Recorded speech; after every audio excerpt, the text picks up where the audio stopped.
ऋष्यमुख पर्वत पर क्यों रहता था सुग्रीव। किष्किंधा का राजा बाली और सुग्रीव भाई थे। एक बार दोनों में लड़ाई हो गई। बाली ने सुग्रीव को बहुत मारा। उसके बाद से सुग्रीव ने किष्किंधा नगरी छोड़ दी और बाली के डर से अपने साथियों के साथ ऋष्यमुख पर्वत पर रहने लगा, क्योंकि बाली को मतंग मुनि ने शाप दिया था कि वह ऋष्यमुख पर्वत पर पैर रखेगा तो उसकी मृत्यु हो जाएगी। इसलिए ऋष्यमुख पर्वत सुग्रीव के लिए सुरक्षित स्थान था। मतंग के शाप की कथा दुदंभी दैत्य से जुड़ी है। दुदंभी को ब्रह्मा से वरदान मिला था कि वह किसी भी शस्त्र से नहीं मारा जाएगा। इस पर दुदंभी अनाचारी और निर्भय हो गया। वह लड़ने को उतावला रहता था। एक दिन युद्ध की उत्कट इच्छा लिए वह पाताल लोक से निकलकर समुद्र तट पर आ गया। उसने सागर की लहरों को ललकारा, परंतु लहरें तट पर आती जाती रही। उन्हें दुदंभी से लड़ने में रुचि नहीं थी। इसके बाद दुदंभी हिमालय पर्वत पर पहुंचा। उसने अपने शक्तिशाली हाथों से पर्वत के किनारे चटका दिए और हिमवान को युद्ध की चुनौती दी।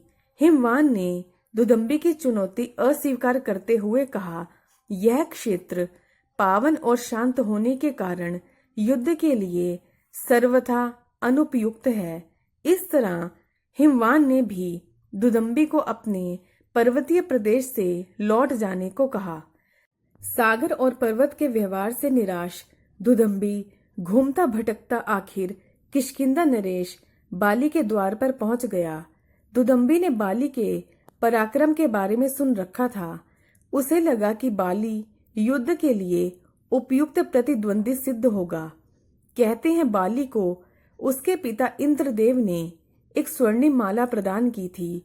उसे भी वरदान था, उस माला को पहनकर बाली जब भी किसी से युद्ध करेगा तो उसके शत्रु का आधा बल बाली के शरीर में समा जाएगा। दुदंभी को बाली की माला के बारे में पता नहीं था।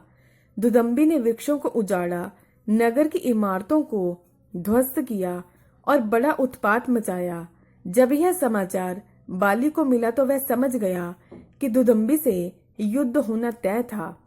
दिव्य माला पहनकर बाली जैसे ही दुदंभी के सामने आकर खड़ा हुआ, दुदंभी का आधा बल माला के प्रभाव से बाली के शरीर में समा गया। दुदंभी को अचानक अपना शरीर दुर्लभ लगने लगा। वह इस परिवर्तन से चकित भी था और परेशान भी, परंतु सोचने के लिए अब समय नहीं था। वह बाली से भिड़ गया। फिर भी बाली की माला अधिक प्रभावी सिद्ध हुई और आखिरकार बाली ने अपने अद्वितीय बल का प्रयोग करते हुए दोनों हाथों से दुदंभी को ऊपर उठाया, उसे गोल घुमाकर जोर से धरती पर पटक दिया। दुदंभी का विशालकाय शरीर धड़ाम से धरती पर गिरा और अगले ही क्षण उसके प्राण निकल गए। परंतु दुदंभी को मार देने के बाद भी बाली का क्रोध शांत नहीं हुआ। उसने दैत्य का शव उठाया और उसे दूर उछाल दिया। दुदंभी का शव ऋष्यमुख पर्वत पर जा गिरा। संयोग से वहीं मतंग मुनि का आश्रम था। दुदंभी के रक्त की बूंदें मुनि के आश्रम में गिरी तो उनका ध्यान भंग हो गया।